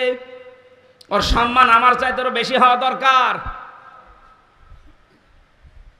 এই আচরণগুলো অনেকে মনে করছে যে দুনিয়ার বিষয় না, এগুলো সব আখিরাতের বিষয়। আল্লাহর নবীর কাছ থেকে রবিউল আউয়াল মাসে যদি এই কাজগুলো আপনি নিতেই না পারেন, আপনি কি নেবেন এই মাসে? শুধু জিলাপি আর খিচুড়ি। নবী যে আচরণ করেছিলেন যুদ্ধবন্দীদের সাথে, অথচ বাংলাদেশে আয়না ঘর বানিয়ে কি অবস্থা করেছে মানুষের সাথে। আমার সাথে একজন আলেম ছিল জেলখানায়, মাওলানা মুফতি ফখরুল ইসলাম। এই লোকটা মাঝে মাঝে গভীর রজনীতে আমার পাশেই থাকতো, চিল্লিয়ে উঠতো, কি হয়েছে ভাই? বললাম, যখন আয়না ঘরে ছিলাম, ওই জায়গায় আমার এই যে হাতের পায়ের ভেতরে হাত দিয়ে সামনে যে রডের দেওয়াল ছিল, এই রড ধরে আবার আটকে দিত হাত। খালি বলতাম, আল্লাহ তুমি আমাকে মরণ দাও না, একটু শোবার মতো ব্যবস্থা করে দাও। মানুষ তো শুয়ে থাকতে পারলে যে কত শান্তি, এটা আমি হাড়ে হাড়ে টের পেয়েছি। ওই 6 মাসে 6টা মাস আমাকে শুইতে দেয়নি। হাত এভাবে 24 ঘন্টা বাঁধা, শুধু পোশাক পায়খানার জন্য 1.5-2 মিনিট সময় দিত, আর খাবারের জন্য যা দিত খাওয়ার মতো না। 3-4টা তরকার এক জায়গায় দিয়ে মনে হচ্ছে কে মাখিয়ে খেয়ে ফেলে দিয়েছে সেইটা। মানুষের শরীর যে খারাপ হয়ে যায় তার বাস্তব প্রমাণ দেখেননি ব্যারিস্টার আরমানের? ও চেহারা কি হয়ে গেছে। আমি 10 দিন ছিলাম মাটির নিচে মাত্র, তাই আমি নিজেকে চিনতে পারছিলাম না। আর সে 8 বছর, অথচ বিশ্বনবী যুদ্ধবন্দী যারা সাহাবীদেরকে বলতেন, নিজেরা না খেয়ে থাকবা, যুদ্ধবন্দীদেরকে ভালো খাবারটা খাওয়াবা। আর আপনি নিজেও তো বলেন, ওই নবী আমার ওই নবী আমার নবী। আপনি হজ করে আসেন, সালাম দিয়ে আসেন, সেখানে গিয়ে আপনি জানতেন না যে 15.5 বছর কত মানুষ মাটির নিচে আছে। আয়না ঘরের সাথে যারা সম্পৃক্ত তারা জানতো না, তারা তো সব নাম দেখেছেন। কামরুল আহসান, কি সুন্দর নাম, সৌন্দর্যের প্রতীক কামরুল আহসান, এত সুন্দর নাম নিয়ে লোকটা ঘুমাতো কি করে রাতের বেলা? আয়না ঘরের দৃশ্যগুলো তো অবশ্যই আপনি মাঝে মাঝে যেয়ে দেখে আসতেন। দেখে আসার পরে আপনি কি ঘরে এসে স্ত্রীর কাছে ঘুমাতে পারতেন? আমার তো ঘুম হবে না। 2 দিন 5 দিন 10 দিন হলে হয়, 8 বছর 10 বছর একটা মানুষ কবরের মতো জায়গা, রাত দিন বোঝা যায় না, কখন আজান হয় কখন নামাজ হয় কিছুই জানে না, আন্দাজে নামাজ পড়তাম। 4 ওয়াক্ত নামাজ আমি একবারে পড়েছি, কি করবো আমি জানি না যেখানে আজান হচ্ছে না কি হচ্ছে। নবীজি গভীর রজনীতে যুদ্ধবন্দী যারা ছিল বদরের ময়দানে, তাদের কাছে যে দেখলেন একজনের হাত একটু টাইট করে বাঁধা। নবীজি বললেন, সাহাবী কারা আছো, এর হাতটা একটু খুলে দাও। ওয়ায়ুতিমুনা আত-তাআমা আলা হুব্বিহি মিসকিনা ওয়া ইয়াতীমা ওয়া আসীরা। যারা জান্নাতে যেতে চাও তারা ইয়েতিম, মিসকিন, অসহায় এবং যুদ্ধবন্দী যারা, বিশেষ করে যারা বন্দী জীবনে আছে তাদেরকে খাবার খাওয়াও, এ নির্দেশ কার? আর আপনি কি করলেন? আবার জান্নাতে আপনার বলে হক আছে দাবি করে অনেকে। যা করেছেন আমার মনে হয় জান্নাতে আপনার হক নেই, আপনার হক আছে জাহান্নামে। নবীর উম্মত পরিচয় দিতে আপনার লজ্জা লাগবে না কিয়ামতে? নবীজি কি করলেন আর আপনি কি করেছেন? হচ্ছে না আমাদের আচরণ। শুধু রবিউল আউয়াল আসবে চলে যাবে, আপনি যদি এই আচরণগুলো ব্যবহারগুলো নিতে না পারেন তো কি হবে? খিচুড়ি আর জিলাপি খেয়ে পায়খানা করে? আল্লাহর নবী আচরণ করেছিলেন তার স্ত্রীদের সাথে। বিশ্বনবী নিজে রাষ্ট্রের দায়িত্ব পালন করে এসে দেখেন হযরত আয়েশা রুটি বানিয়েছেন আর বকরি রুটিগুলো একটা একটা করে নিয়ে চলে যাচ্ছে। অনেক রুটি বানাতে বানাতে ছোট মানুষ ঘুমিয়ে গেছে। আমার মনে হয় আমাদের মতো স্বামী যারা চাকরিজীবী ব্যবসায়ী মাঠে কাজ করে, বাড়িতে এসে যদি দেখতো যে তরকারি ছাগলে নিয়ে যাচ্ছে আর বউ পড়ে পড়ে ঘুমাচ্ছে, ওখানে পিটিয়ে আধমারা করে ফেলতো। কাজ কাম নেই বাড়িতে, কি করো কি?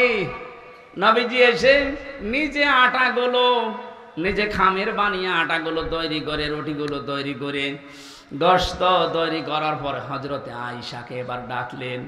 ডাক দিয়ে বলে, আয়েশা দেখলাম তুমি ঘুমিয়ে গেছো, তোমার ঘুমের ডিস্টার্ব হবে এই জন্য কিছু বলি নাই, আমি নিজেই নতুন করে আটা খামির করে রুটি বানিয়ে গোশত বানিয়ে রেখে দিয়েছি, এসো আমরা 2 জন খাই। হযরত আয়েশা কেঁদে ফেললেন। নবীজির বুকের ভেতরে মাথা নিয়ে বলেন, হে আমার স্বামী, দুনিয়াতে আমার কোনো দুঃখ নেই, কোনো আফসোস নেই। এই কথা বলার মতো স্ত্রী বাংলাদেশে কম না বেশি? নেই। আমরা যে আচরণ করছি তাদের সাথে হচ্ছে না, আমারটা হচ্ছে না, কারণ এটা রেকর্ড হচ্ছে, মিথ্যা কথা তো বলা যাচ্ছে না। এখনই ম্যাডাম লাইভ দেখছে। আমার আচরণটা আরো সংযত হওয়া লাগবে। আমরা যেন রবিউল আউয়াল মাসে আমি সহ এখানে যত স্বামী আছি প্রত্যেককে যেন রাসূলুল্লাহর মতো এই চরিত্র নিতে পারি, বলেন আমিন। সম্মানিতা মা বোনেরা, আসার সময় দেখলাম গভীর মনোযোগ দিয়ে রাসূলের কথাগুলো শুনছেন, কান খাড়া করে শোনেন। বাংলাদেশে নারী নির্যাতন করলে কেস হয়, মামলা হয়, এই যে বসে আছে মামলা নেওয়ার জন্য। কিন্তু পুরুষ নির্যাতন হলে যে কেস হবে, করব কোথায়? এজন্য আমরা চাচ্ছি আপনাদের কারণে দেশের 100 জনের 98টা স্বামী মানসিক রোগী হয়ে যাচ্ছে। আপনি উদার হবেন। মেয়েদের ছোট মনের কারণে আর সংসারে শান্তি নেই। হাজারো মেয়ে লোক বউ এমন আছে, নিজের বাবা মা নিজের ভাই বোনের জন্য যদি স্বামী খরচ করে বলে অসুবিধা নেই, অথচ স্বামী যদি তার নিজের ভাই বোনের জন্য একটু কিছু করে, অনেক বউ আছে মন খারাপ করে। এরকম ছোট মনের বউ আছে কার? হাত তোলেন তো। না না, আমি হাসির খোরাকি দেই। এই 2 জন হাত তুলেছে বিয়ে না করি, আমি জানি বিবাহিত মানুষ হাত তুলবে না, কারণ এটা কিন্তু ভিডিও হচ্ছে, ও দেখবে যে আমার বাড়িওয়ালা হাত তুলেছে কিনা। না, আপনি উদার হন। কি করবেন, আপনি তো আর 50 বছর পরে দুনিয়ায় থাকবেন না। মাঝখান থেকে আপনি এই আচরণের কারণে জাহান্নাম খরিদ করে নিয়ে যাচ্ছেন। আপনার মতো পাগল আর কেউ নেই। আপনার সম্পত্তি পড়ে থাকবে, মাঝখান থেকে আপনি জাহান্নামে হয়ে যাচ্ছেন। অথচ নবীজি বলেন, কোন স্ত্রী যদি চায় যে আমার স্বামী বেশি দিন বেঁচে থাক, আমার স্বামীর সম্মান মর্যাদা টাকা পয়সা আরো বেড়ে যাক, সে যেন মাঝে মাঝে স্বামীকে তাগিদ দেয়, তুমি যাই করো রক্তের সম্পর্কগুলো ঠিক রাখো। এরকম বলার মতো বউ আছে? নেই। আরো কি করে রক্তের সম্পর্ক নষ্ট করে দেয় সেই বুদ্ধি দেয়। শাশুড়ি গল্প করে মানুষের কাছে মাঝে মাঝে যে আমার এই জামাই খুব ভালো, শুধু আমার মেয়ের কথা মতো চলে, আর এই যে ছেলেটা আমার, এটা একটা হারামজাদা, শুধু বোর কথা মতো চলে। আপনি শাশুড়ি, আপনার মনের ছোট কেন? একটু উদার হতে পারেন না? নিজের মেয়ে ভুল করলে মাফ করে দেন, আর বৌমা একটু কিছু করলে আপনি তার ছেলের কানে তুলে দেন। আপনি মানুষ, আপনি ডাইনি। আপনি নামাজ দিয়ে, রোজা দিয়ে, কালো বোরকা দিয়ে জান্নাত যেতে পারবেন না ওই মেয়েটার বরদুয়ার কারণে। আল্লাহ আমাদের আচরণগুলো রসুলের কাছ থেকে নেওয়ার তৌফিক দাও, বলেন আমিন। আন্তর্জাতিক জীবনে তার চরিত্র আছে। প্রত্যেকটা জীবনে বড়দের সাথে কিভাবে আচরণ করা লাগে। আজ অফিসের যারা বস আছেন, এখানে দোকানের মালিক আছেন, আমি বহু অফিসে এই অভিযোগটা শুনেছি, এই জন্য তুলে ধরলাম। অনেক অফিসের অফিসারের আচরণ পেয়ে তার নিম্নে যারা চাকরি করে, তার আচরণের কারণে বলে, কখন যে 8 ঘন্টা চলে যায় স্যারের কাছে থাকতে আমি টেরও পাই না, মনে হয় যে আরো 8 ঘন্টা যাক, বাড়ির কথা আর মনে হয় না। এমনও স্যার পেয়েছি, বলো হুজুরে 8 ঘন্টা না, কখন যে 8 ঘন্টা যাবে শুধু আল্লাহ আল্লাহ করি। এই যে দুইটা স্যারের পরিচয় বললাম, একটার চরিত্র রসুলের মতো, আর একটার চরিত্র ফেরাউনের মতো। ফেরাউনকে আল্লাহ জান্নাত দেবে, ওই স্যারকে আল্লাহ জান্নাত দেবে না। আল্লাহ আমাদের আচরণগুলো রসুলের মতো হওয়ার তৌফিক দিন, আমিন। বারাকাল্লাহু লানা ওয়া লাকুম ফিল কোরআনিল আযীম। আল্লাহুম্মা আমিন। লা ইলাহা ইল্লা আনতা সুবহানাক ইন্নী কুনতু মিনাজ জালিমিন। এই মোনাজাতটা বসে করেন। আমরা মুসাফির আছি, অসুস্থ আছি, আমরা মজলুম অবস্থায় আছি। মোনাজাতটা আমরা বসে করছি। যে যেখানে আছেন মোনাজাতটা বসে করেন, যদি সম্ভব হয়। মাথা নিচু করেন, চক্ষু বন্ধ করেন। জীবনের অপরাধগুলো স্মরণ করেন। আশা করছি আমাদের অপরাধ আল্লাহ মাফ করে জায়গাটা নেকি দিয়ে ভরাট করে দেবেন ইনশাআল্লাহ। রব্বানা যালামনা আনফুসানা ওয়া ইল্লাম তাগফির লানা ওয়া তারহামনা লানাকুনান্না মিনাল খাসিরিন। আল্লাহ তাআলা, সারা জীবনের অপরাধ মাথায় নিয়ে আমরা জয়পুরহাটের আক্কেলপুরে তাফসীর শুনতে এসে হাত তুলেছি। তোমার নবীজির জীবনের আচরণ ব্যবহার কেমন ছিল একটু শুনেছি। আল্লাহ দয়া করে আমাদের জীবনে আচরণ করার তৌফিক দাও। তুমি আজকের অনুষ্ঠানে যদি সওয়াব দিয়েই থাকো, কিয়ামতে যিনি সুপারিশ করবে আমাদের জন্য, ওই নবীজির রওজায় পৌঁছিয়ে দাও। সারা পৃথিবীর মাটির নিচে যারা ঘুমিয়ে আছে, আল্লাহ সারা দুনিয়ার পানিও যদি কবরে দেওয়া হয় জাহান্নামের আগুন লিভবে না। মেহেরবানি করে তোমার রহমতের পানি দিয়ে চিরদিনের জন্য কবরের আযাব মাফ করে দাও। এই মাহফিলের আয়োজন করতে গিয়ে তোমার যে যুবক বান্দারা কাজ করেছে, এলাকার মানুষকে সাথে নিয়ে, মুরব্বীদেরকে তুমি আবু বকরের মতো, যুবকদেরকে তুমি হযরত হাসান হুসাইনের মতো বানিয়ে দাও। সম্মানিতা মা বোনদেরকে খাদিজার মতো, আয়েশার মতো কবুল করে নাও। মাহফিলের সম্মানিত সভাপতিকে কবুল করো। প্রধান অতিথি আমাদের অভিভাবক, নির্বাহী অফিসার, আল্লাহ যে দায়িত্ব তার মাথার উপরে দিয়েছে, ও সততার সাথে পালন করার তৌফিক দাও। আল্লাহ তাআলা এ থানার অফিসার ইনচার্জ শ্রদ্ধাভাজন বড় ভাই জনাব নয়ন হোসেন, আল্লাহ তার মা বাবাকে মাফ করে দাও। তার স্ত্রী পুত্র যারা আছে দুনিয়াতে, তাদের সহি সালামতে রাখো। প্রশাসনের যে ভাইগুলো আজকে এসেছে, আল্লাহ তাআলা নিজের মা বাবা, স্ত্রী পুত্র, সন্তানাদি সব বাদ দিয়ে যারা দেশ এবং দশের দায়িত্ব পালন করছে, বাংলার এই প্রশাসনের ওপরে তোমার রহমত নাজিল করো আল্লাহ। জয়পুরহাট জেলার দায়িত্বে যিনি আছেন এসপি সাহেব, ডিসি সাহেব, আল্লাহ তাআলা এই মানুষগুলোর উপরে খাস রহমত দাও, তাদের জীবনের ভালো কাজগুলো মঞ্জুর করো।